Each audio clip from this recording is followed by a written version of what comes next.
We are live. Good afternoon, good evening, good morning. Welcome to the show. I'm David Starlyte. Every week I come to you live, same time, same place, intuitive readings and global consciousness, a connection to what is real, what is counterfeit, what is the shadow, and a yearning for inner transformation as well as external transformation.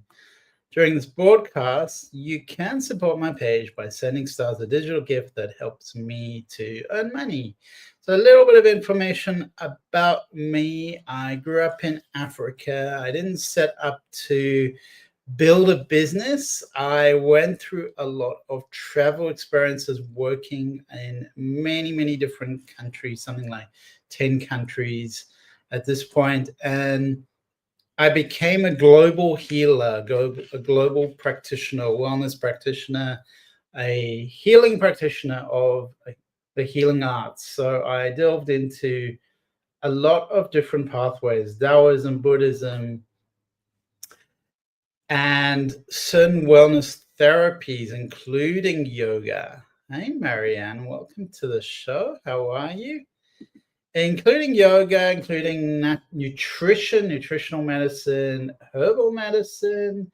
What else did I delve into? Energy healing, Reiki, Taoist healing, and so on. So I delved into a lot of pathways, life coaching, aromatherapy. It was kind of also because I was in school. I was in a holistic medicine school, a wellness school. I was trying out lots of different therapies, whatever was available. And we had a student clinic, so we delved into many pathways, explored many approaches. Marianne says, good day for a northeaster. So is that the wind? Do you have a lot of wind? It's really December already, so it's kind of like a winter time. So how is it going over there, Marianne?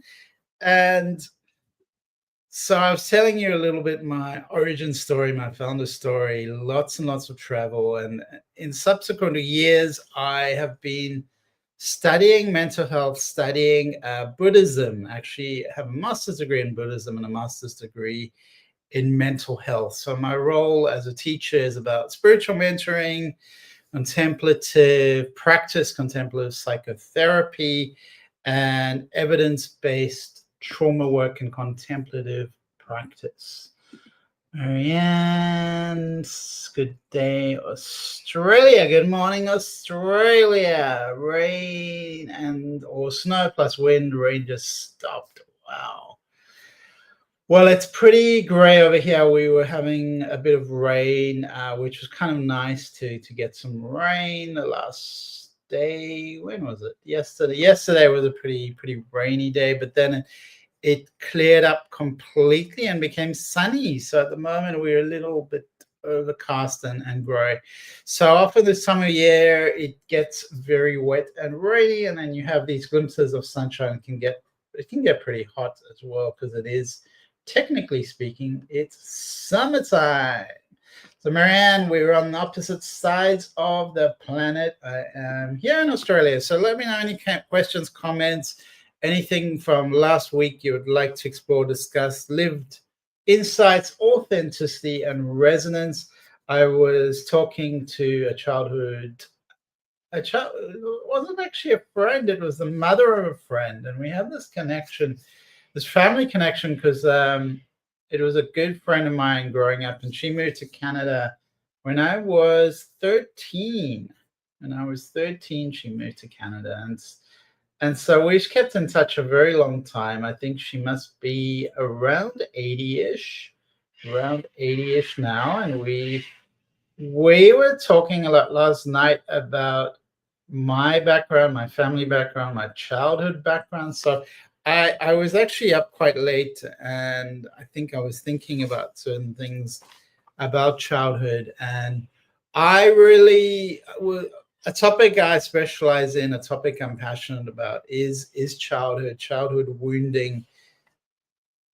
a lot of us grew up in a type of ancestral trauma event where these patterns of dysfunction continue through generations. So I'm here to alchemize that, to help people grow from it, and love over fear, to work through the obstacles, transcend them, alchemize them, shift them, and allow them to be, forgive the past, come into a sense of wisdom. Because any obstacles, any challenges, any life experiences we get through, we gain wisdom. We gain compassion for ourselves, compassion for others, when we can go through any kind of crisis, challenge, any situation. It always presents some kind of mirror. There's always more depth we can find in ourselves. And what is this teaching us? Why are we going through this experience? So there is a mirror in our reality, a conditional reality, and there's a sense of karmic residue, a sense of karmic lessons. What are we learning from this? So our experiences can be processed through the light of awareness, through the light of wisdom, bringing wisdom to those experiences through the light of awareness. We do, in my experience, there is productivity, there's growth, there is expansion in witnessing things that went on in our lives. And that's where therapy is helpful, witnessing them, not necessarily getting stuck in them. So it's a lot of therapeutic approaches can be very long-winded. They can take forever and people don't really make any progress. So it's important to make progress by making shifts. So I really like the coaching approach, because the coaching approach is about results. It is about performance. Not that life is a performance, but if you can think of life, it is a type of performance. How are we managing? Have we made progress? So if you just see a therapist and you're not making progress, then I would say at some point it's time to cut those ties and move on, because there needs to be a sense of witnessing and feeling whatever we experienced, and then being able to release and let go of those experiences. If we are just stuck in the past, that's also not going to help us move forward. So there's got to be a sense of safety, of anchoring in the divine energy, the call it nervous system reset, to find safety and peace. So our nervous system needs to be in a safe space for us to process old wounds, alchemize them, and come back into the light of awareness, the light of growth. Oh yes, my family had its issues, but it was also possible. It was also people who thought they were better than my family. Yeah, so I think maybe you could explore that more, Marianne. My family had its issues. It was also people who thought they were better than my family. Yeah, that's interesting, the judgments people have. And often it is this sense of entitlement, or the sense of we are better than others.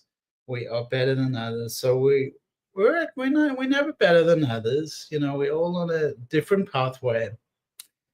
And judgment may be the easiest thing to do, but it's not the highest level. It's not coming from the highest awareness. And where the gnosis comes in, the knowledge of the highest mysteries, the gnosis is a very high, much a higher kind of energy. You can think of it as the experiential aspect of faith, the experiential aspect of faith. And I tune into cosmic consciousness, a cosmic consciousness. And I believe we are all star seeds. So I am really connected to that aspect as well. Let me know in the comments if it means something to you. I like to quote Master Eckhart, who spoke of the eternal now. The eternal now. So it's always up to us to take whatever we have, to take whatever we've been given and alchemize it and work with it in our own internal lives and in the external world, with all the people in our lives that we affect and influence. We're here to be still and know, to come online as a multi-dimensional species with all these connections and abilities which are often hidden away. Let me know in the comments if this resonates, Marianne. I'm there for you. And interesting that often the people who judge the most have the most kind of issues, the most kind of challenges. Not always, but a lot of the time they are insecure. They're insecure and they're looking at everyone else to try and make themselves feel better. So always look at the origin, the source of the behavior. But sometimes we do need to confront the behavior itself, take protective action, take remedial action. We cannot just look for the source and the origin at all times. We also have to live in the world. We're here to live in the world as human beings, as lived human experiences, multidimensional beings. How many different ways did I learn how to make lemonade from lemons? I love that, Marianne. How my family found ways to come out on top. Wow. So it sounds like you went through the ringer. You went through a lot, Marianne, but you had a sense of purpose and a sense of what's real and what's counterfeit, what's real and what's fake. And you were able to push through, to overcome the hurdles, overcome the obstacles, and move through it in a peaceful way. I love the book, The Peaceful Warrior. Has anyone read that book or heard of it? The Peaceful Warrior. It really influenced me and how we navigate these challenges, almost like a martial artist.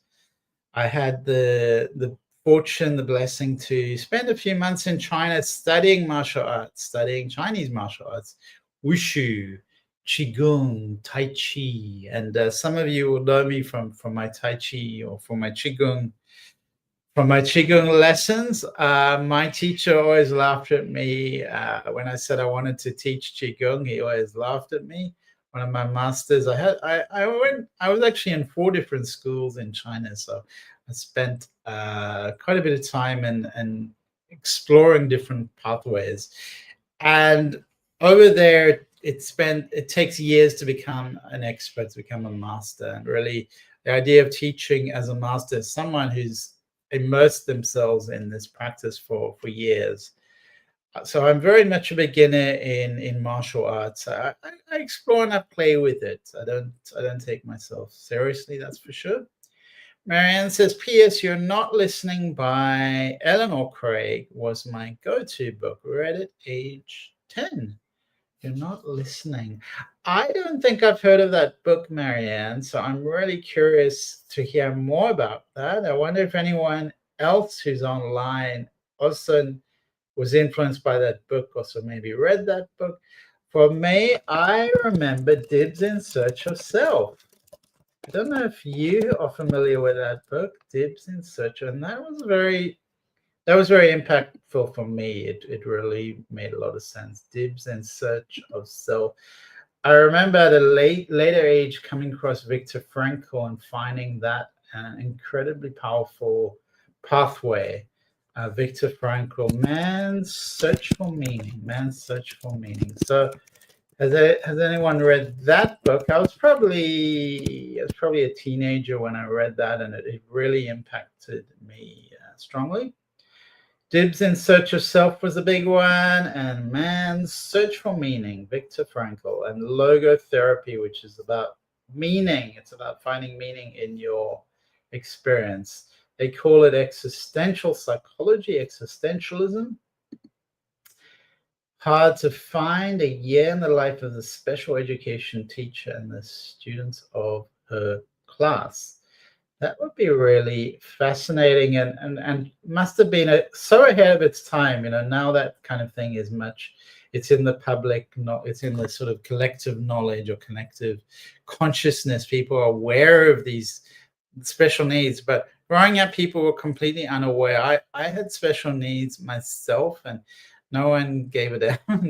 No one really gave a damn. Pretty much, they didn't care. So there was just like teacher just treats everyone as the same, and big classes and no individual attention. So absolutely, it's fascinating, Marianne, that that impacted you. Were you yourself a person with special needs? I feel like almost everyone has special needs these days. ADHD, real fun to have. Not ADHD, so very, very common, especially with the diet, with nutritionally. A lot of people, because of their diet, ADHD is kind of a symptom of diet, of nutrition, of various health interventions. But ultimately, it always speaks to the soul purpose, the dharma of each person. What are they here to do? What are they here to learn?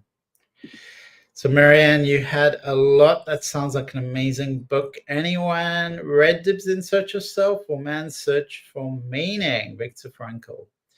Existentialism. And what does it mean to receive nourishment? To receive nourishment from, because from our earliest age, we receive nourishment from the womb. So our reality, at least subconsciously, was developed out of this womb of darkness, the fertile void, in which we received all our needs. As an infant, as a inside our mother's womb, we received all our wounds. So we have this sense of, I would say, a sense of stability that comes from deep in our consciousness, deep in our memory. And then we arrive in a world. It must be such a crazy experience to be birthed, to come out, depending on which way you come out, but to come out into all the lights, and you would think that they would dim the light or have a more harmonious kind of setting for birthing. But unfortunately, most people are very dogmatic in how things were in the past and how things should be, with things like bright lights, which is not really a very nice way to come into the world. It's a pretty harsh reality. We sort of get a sudden jolt of being in a 3D world. Marianne says girls worse, but boys worse. Girls worse, but boys worse. 1 to 3 ratio. So it's more common amongst boys, Marianne, the ADHD. And boys definitely have a lot of sort of boisterous energy. That sport is so important. I would say sporting activities, things where kids can run around. And unfortunately now, a lot of the kids are given smartphones, and their postures become like that. They are leaning over, and it's quite unfortunate. I've seen kids, and it's like, I think that's long-term damage to their actual spine. Their spinal development is not it's not in line with what is natural and what is healthy. So they literally have seen kids looking like this and thinking, wow, that is really, really sad. So have you seen this? Does it mean something to you? What do you think of the kids who look like that, and the kids who don't play outside? You're not outside. You're not playing with each other, playing sport, the things that we used to do as kids. No smartphones. And the only phone we had was this big chunky thing. It was about the size, double the size of my head, a big chunky thing. That was the way phone calls were made. And it's interesting to think about that in the past. What was it like for you? What phones did you have? There were people who didn't even have phones. People who didn't have phones. Imagine life without phones. And sorry, Marianne, it's just there was something going on with the mouse. Oh, I had fun with that. Forceps and face up. I read the Riot Act. 3 boys to each girl, the X chromosomes to blame. So, Marianne, I haven't been through that experience, but maybe I was on the receiving end of it. So I did go through the experience, but not as a woman, definitely not as a woman giving birth, but as a baby. Forceps and face up. Yeah, it's very, very strange how our medicine is so brutal. They should call it brutal medicine. It can be so extreme, and the environments that people create that are for health or for care are so unconscious, or so kind of, surely there's some idea of what health is, what healing is, and what that requires, the type of energy and environment that people thrive in, very much natural lighting, green, earth, mother nature, trees, sunshine, pure air, clean air. So there's a lot of elements that are very, everyone kind of, I would say we know intuitively, it's just common sense, a lot of these elements that people need. Water, they need positive energy around them to recover, to promote healing, to promote recovery. Marianne says rotary phone. So is that what you had, Marianne? And regarding ADHD, the X chromosomes to blame. Is that true? That's interesting. So the X chromosomes to blame. Blame it on the X, Marianne. Marianne says, yep. Anyone else online and has any questions? Because I'm rattling on a bit at the moment. And just thinking about being in a womb, and which is a kind of water-like state. I believe you're kind of in you're in a liquid environment. So whenever you're in water, whether it's a bath, taking a bath, or whatever water in the sea, in a river, there's also, depending on the temperature, there's a sense of coming home to the womb. There was something I used to do in Thailand. I experienced it a few times. What was it called? Watsu.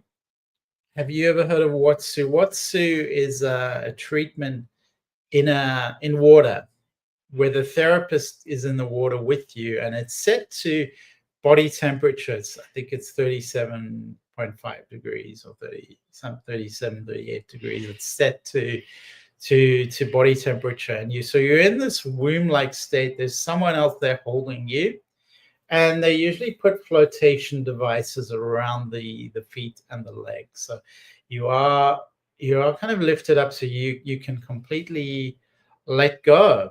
And there is a trust thing of really letting go. Your therapist, often they'll put things over your ears. You'll be in a very closed off state, insular kind of state, of tuned into a type of womb-like energy.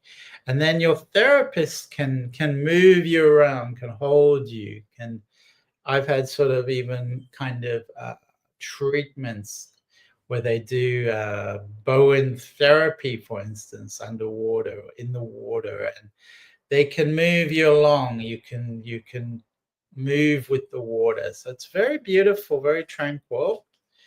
Marianne says sounds relaxing, very tranquil, very connected to this womb-like presence, which perhaps you can think of as our source, as a human being, our source, our origin.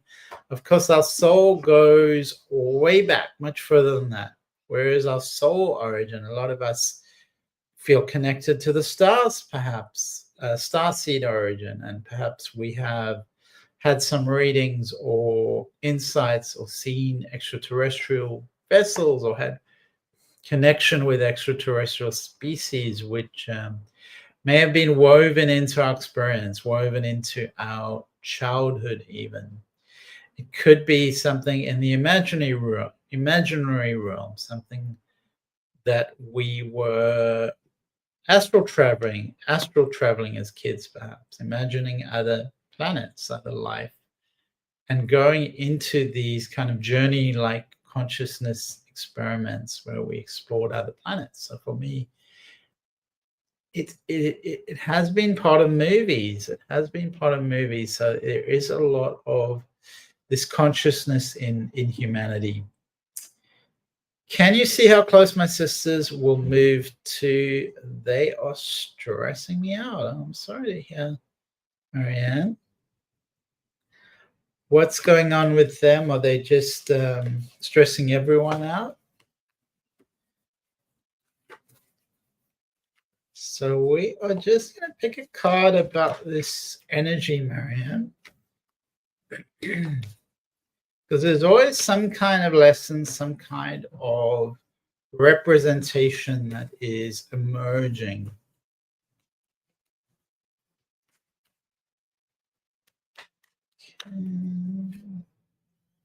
All right. So the card that's coming out is about isolation, physical connection, and community. So that means that they need connection. They need connection. That's clear. So they need to feel connected, supported. Seems like the fear is isolation. The fear is loss of connection to community. So there is an underlying fear there. Marianne says they're being stressed by our cousins over nonsense like just a washing just a washing machine. They're being stressed by our cousins over nonsense like just a washing machine. So often people externalize or they act out about things that seem really small and irrelevant because the internal part of them, that maybe their nervous system is shot or they're stressed about something different and they're acting out that stress, they're expressing that stress in order to come into balance, come into equilibrium. So the golden children, the inner child, tenderness, innocence. So there's really in your interactions with them, come back to that sense of innocence, of holding, of reassuring them that they are supported. They own it, not the cousins. They own it, not the cousins. All right, so let's just have another. Let's just see another card. I'm just watching what's going on around, so looking around. All right, so there's a kind of block in their channel, in the channels here. There's a block to connecting to spirit. So these cards are really reminding them and reminding you to remember where you come from spiritually. We're talking about a physical origin, but your spiritual origin. Connect to something beyond you. So that's important that they start to emerge. Perhaps they can engage in a practice or something that emerges. And we have a message. Who do we have on screen? The one and only David. Hi, Butterfly, the one and only Butterfly, the one and only ascending universal Butterfly. I wish I had you on WhatsApp because I had this beautiful grasshopper, this majestic grasshopper, and I took lots of photographs of the kind of green and yellow grasshopper.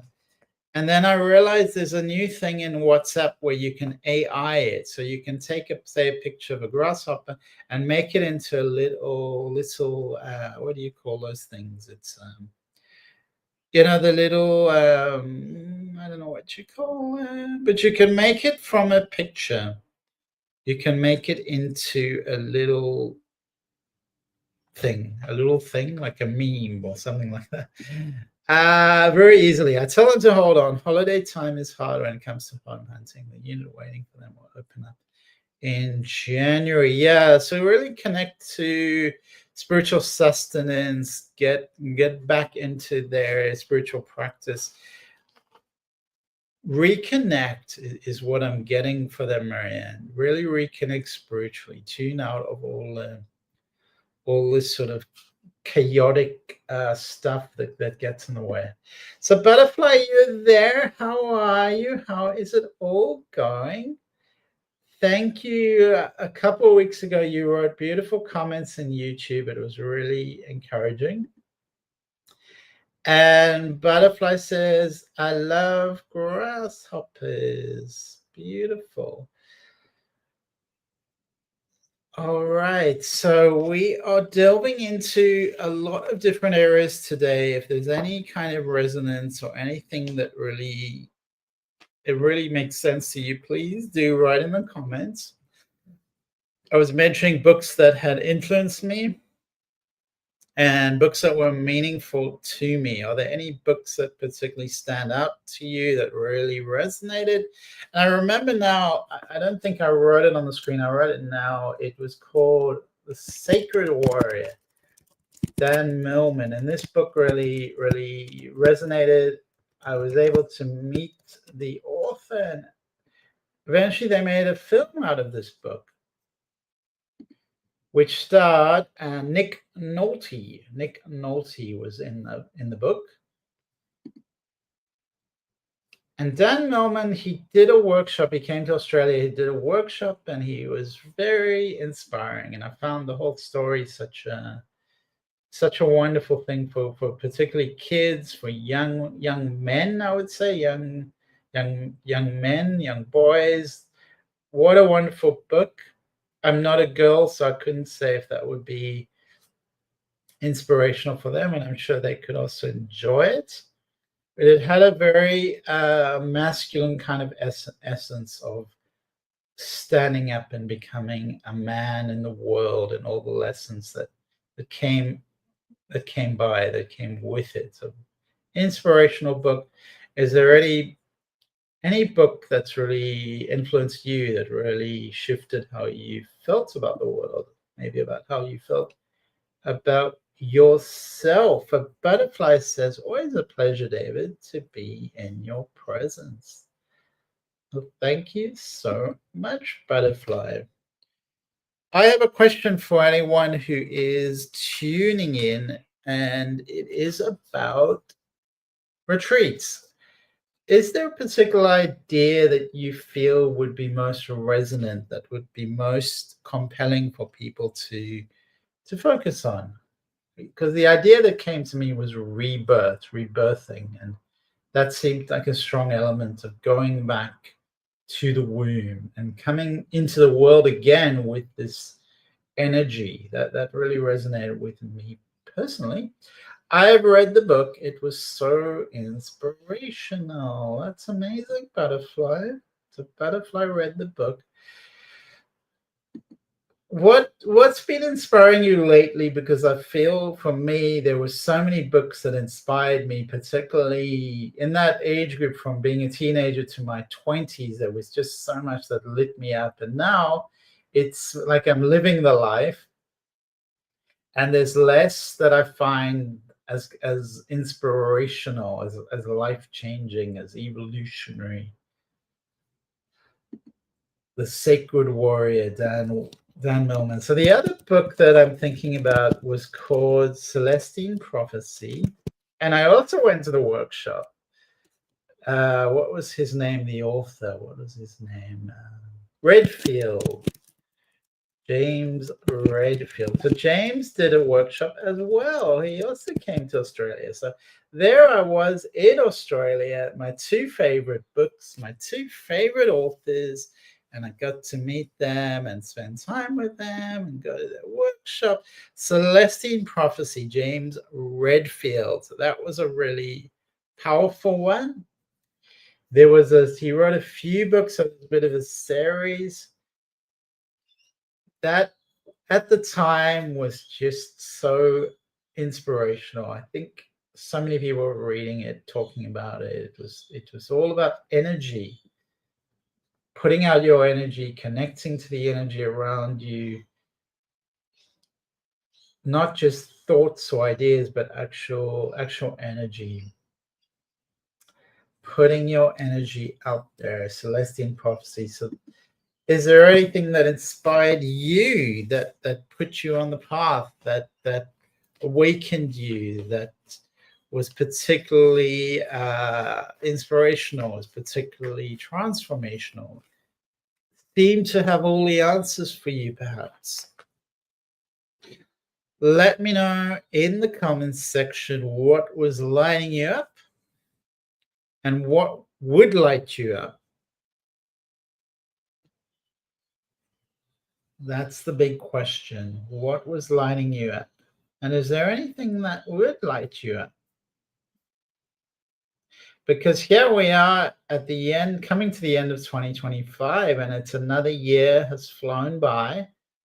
It is a time to reflect on our goals, on how the year went, what we learned, what we could learn, what we could still learn, and start to tune into new possibilities. 2026, a new year, new energies, new astrological profiles, a new Chinese year.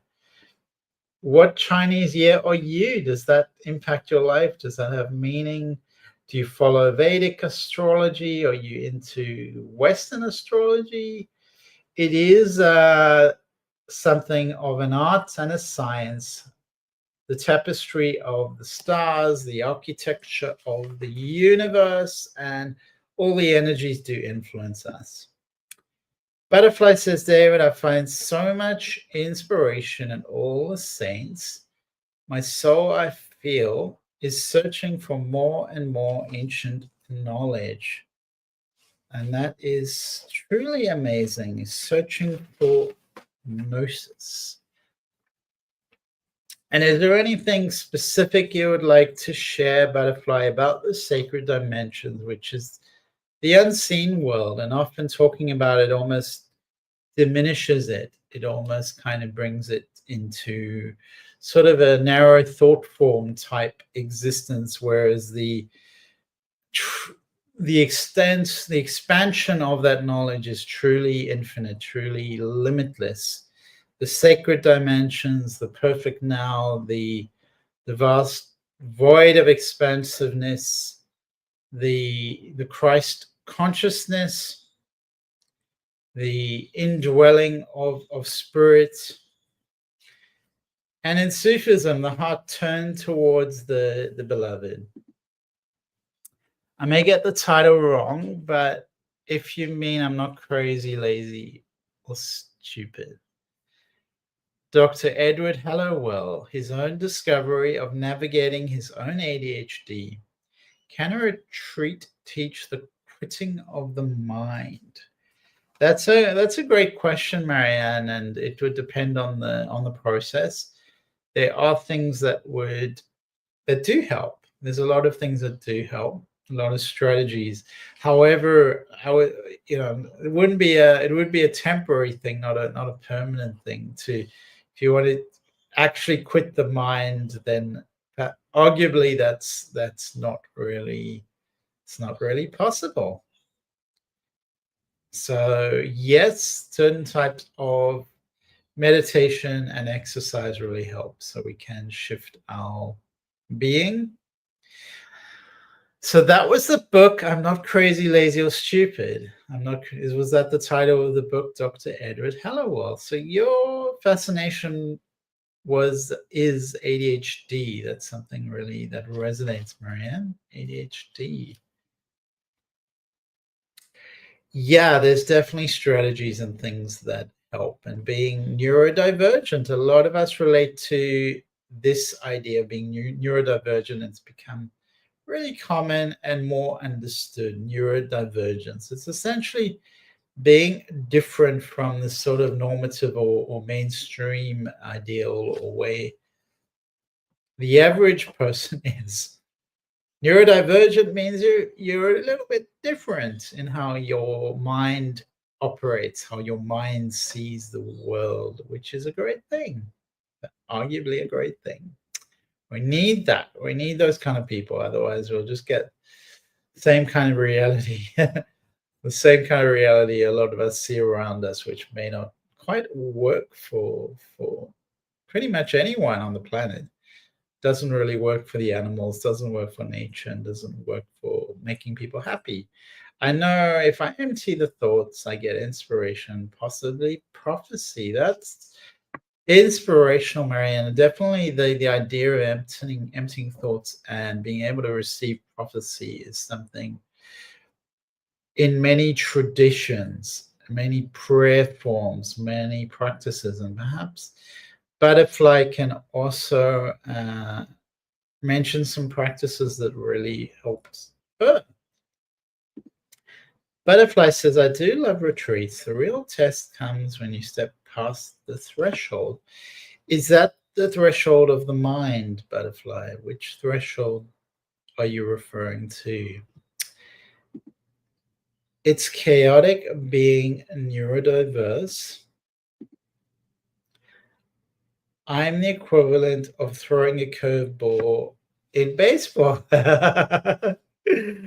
What a wonderful thing, Marianne. And you made me laugh, and it's kind of cool and inspirational as well. So it's all how you see it, all your perspective. And there's definitely something wonderful about seeing the world differently, operating differently. There's something wonderful about that, and very helpful for the collective. We need these curveballs, because otherwise we'll get the same as what we've had for the last few decades, and that wouldn't be the best.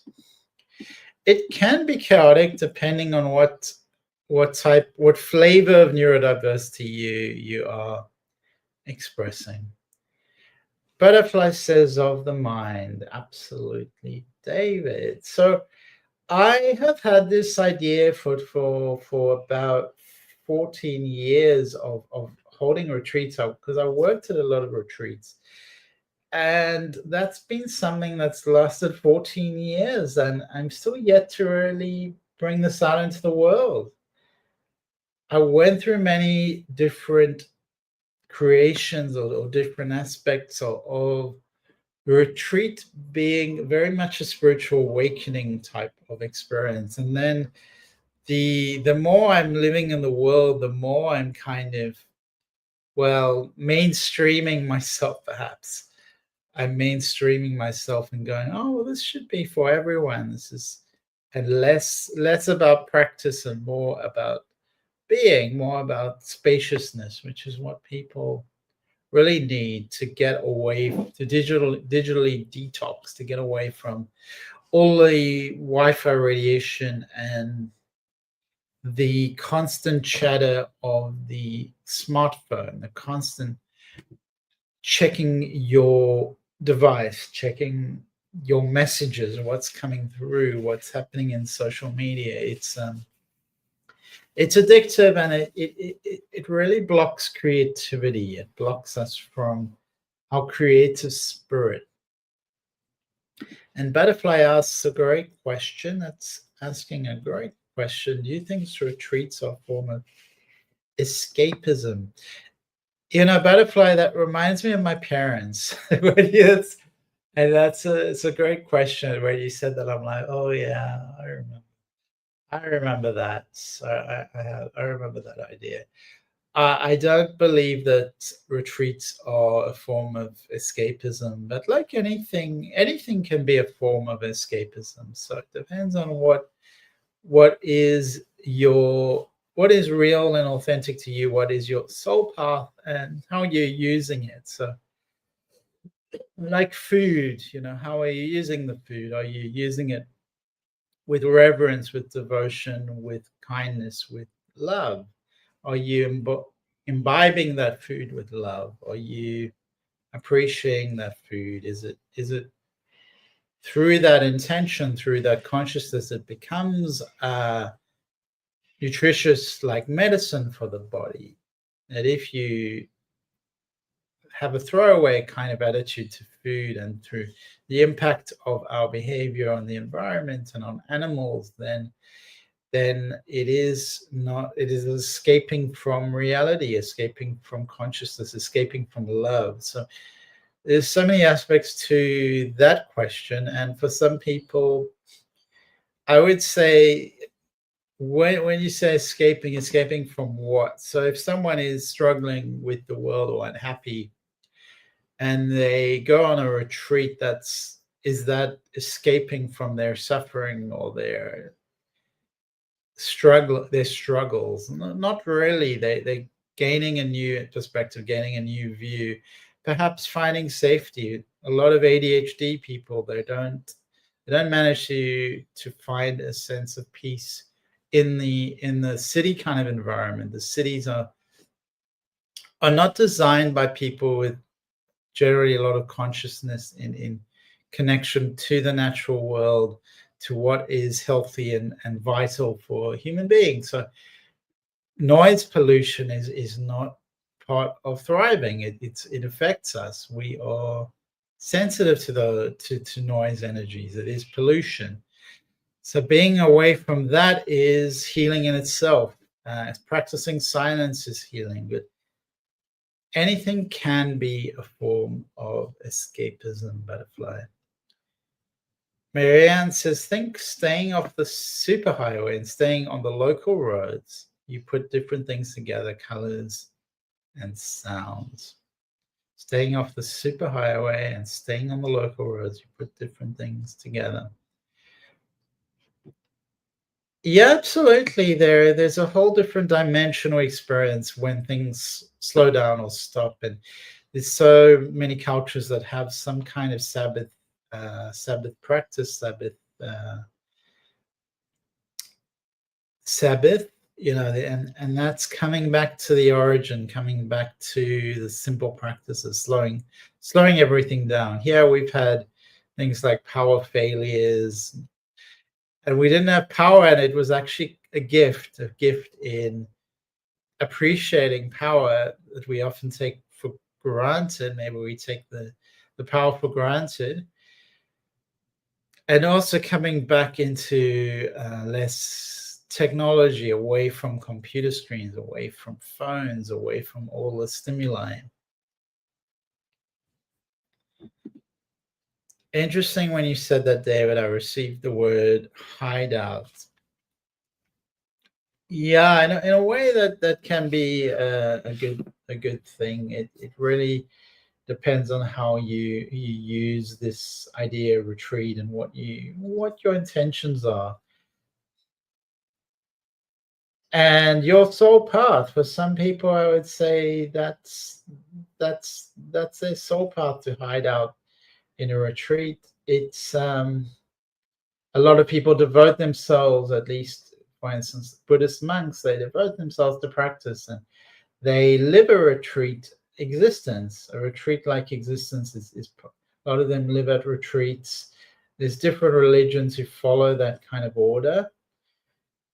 And then you can think of it as a hideout, but that practice is compelling, and that practice is influencing the collective vibration, the collective energy, the collective soul of humanity. So when people get together in community and pray, it has so much impact for the collective energy. Constant stimuli is what it is. I would say that hideout is actually important, is integral, is vital to survive in the world and to thrive in the world. So we need those periods of silence, of retreat, of rebirthing to live in the world, to thrive in the world. So that's how I would frame it. With anything, there's people with a lot of different unique struggles, and they do need sometimes medical supervision. They do need specific support. So when you offer something for everyone, sometimes it's not really for everyone. It's for people who resonate, who on that vibration, who need that kind of support, who are looking for that kind of growth. Not everyone wants to grow. A lot of people very resistant to change, very resistance to the idea of personal growth. I have family members who are actually, they have an animosity towards the idea of personal growth, and part of it is the ego, because the ego for them, it's well, what are you saying? There's something wrong with me. There's nothing wrong with me. So it's quite funny. It's actually hilarious when you think about it.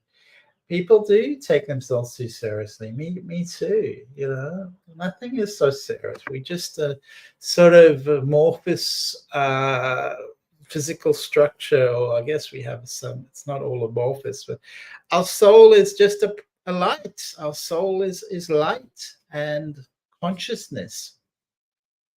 So there's nothing so serious, and definitely this physical body. Don't think it's here to stay. It's impermanent. It's just a vessel for our consciousness. You know, take care of it, but don't take anything seriously. We all need to laugh, and laughter is the greatest medicine. Lots of laughter, lots of transcending issues, or transcending barriers of fear, barriers of old energies. Love can transform it all. It can alchemize it. It can dissolve the things that we fear and step forward into a magical garden, a magical temple, a sacred temple. Imagine temple granding. Temple granding. The chaos she sorts out in ranching requires no chaos around her. Imagine temple grand. Is that a person, Marianne? Is that a person? Temple grandin. The chaos she sorts out in ranching requires no chaos around her. So I wonder if that's a person. Can you let me know in the comments? Oh, it's a person. Okay. Temple Grandin. And that's a person you know about, and she lives on a ranch, yeah? I am sorry, I have no idea. Never heard of Temple Grandin. Never, ever. I assume she lives in a Texas ranch, like Dallas.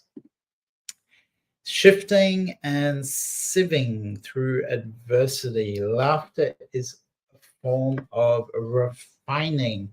Butterfly always had a beautiful way of poetry concepts, or beautiful way of words that seem like they come across like poetry, that are expressed as poetry. When you speak, it is like poetry, Butterfly. Shifting and sieving through adversity. Laughter is a form of refining. Yes, laughter is a lighter energy. It's a lighter energy, more refined. It's also can be expressing the vibration, letting go of the seriousness of ourselves, or the seriousness of thinking about ourselves, or being self-focused. So there's always a sense of releasing when we laugh. We let go of that energy, and we realize we're just a spirit. We're just a spirit here to vibrate. That's all we're here to do. We don't have some kind of serious thing to be doing in the world. I know life can seem very serious. And, that's part of the growth, to do things perhaps that requires some dedication and focus, with not losing our true essence, not losing our true character, love, knowingness, bliss, the type of satnam that vibrates in physical form, the energy that vibrates in a physical form. Marianne says autistic and a college professor. So that's a person who is autistic and a college professor. I thought there was something to do with living in Dallas and having a ranch. So maybe I got that misunderstood what you said, Marianne. temple grounding, the chaos she sorts out in ranching requires no chaos around her. So perhaps she has a very peaceful and still environment which nurtures her nervous system and how she can operate in the world. So having that home, having that sacred garden, that peaceful place to come home to, can be incredibly helpful, can be incredibly nurturing. I always think of Frank Lloyd Wright and some of his architectural creations in nature, immersed in forests, immersed in waterfalls, immersed in nature. And always I think that's what we were born on the planet to be experiencing. That's at least what I wish for. And at the moment, I haven't manifested that I am able to visit places like that. And I haven't yet manifested that kind of sacred waters existence, living in a type of, you can think of it as a type of retreat, coming back to the retreat topic.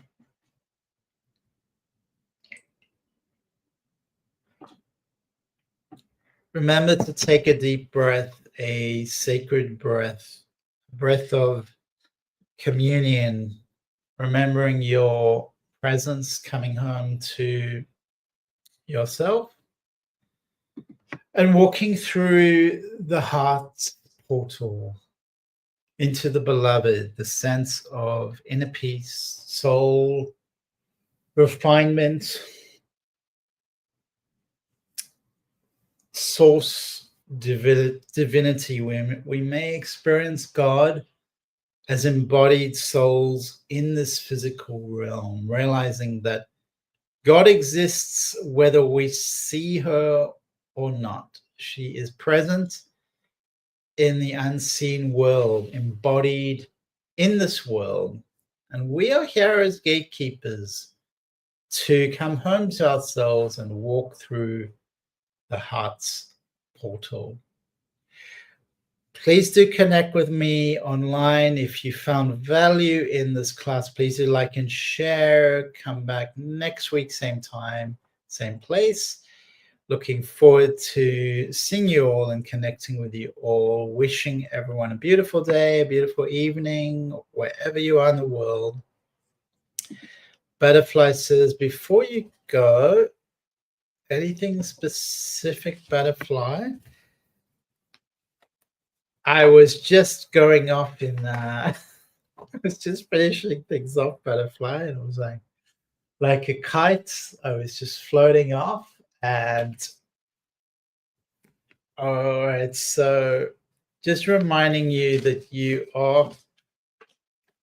it's important that you connect to not only the divine, but also people. There's a sense of coming home with connection, physical connection, community. And what for me, I think, I probably know I am single, so I don't experience physical touch like ever. And so it's important sometimes to do things like have a massage. Massage means at least you're going to get some physical touch. You're going to get some, you're going to have that sense of physical touch. So that could work for you, Butterfly. This is a reminder of your connection to the divine, that you live in a physical vessel, you live in a physical world, you live in a physical body. So you're here to be embodied as a soul. So it's reminding you to connect to physical needs, to community, to not isolate yourself. So that's very much not isolate yourself. Be connected, find a community sense. Your heart is your portal, absolutely. You also need a physical expression, a physical connection. So people sometimes, especially spiritual people, they kind of look down on physical needs, perhaps body functions. They look down on it. It is part of this world. It's not separate from it. It's part of this world. Stu says, thanks, David. Lots to think about. Always thinking about you, Stu. Send me a picture. Sending you a big hug in Florida. I want to visit soon. I have another friend as well in Florida. So I've actually been to Florida twice, 3 times. Well, depending on how you think about it. I've been 2 to 3 times because the first time I was flying through Florida, so I was just at the airport for a few hours. The other 2 times I actually stayed in Miami. So stew, lots to think about, lots to stew on. That's a joke. Butterfly says, bless you, David. Thank you so much. And bless you too, Butterfly. Have a beautiful week. To everyone, see you next week on the other side. Bye all.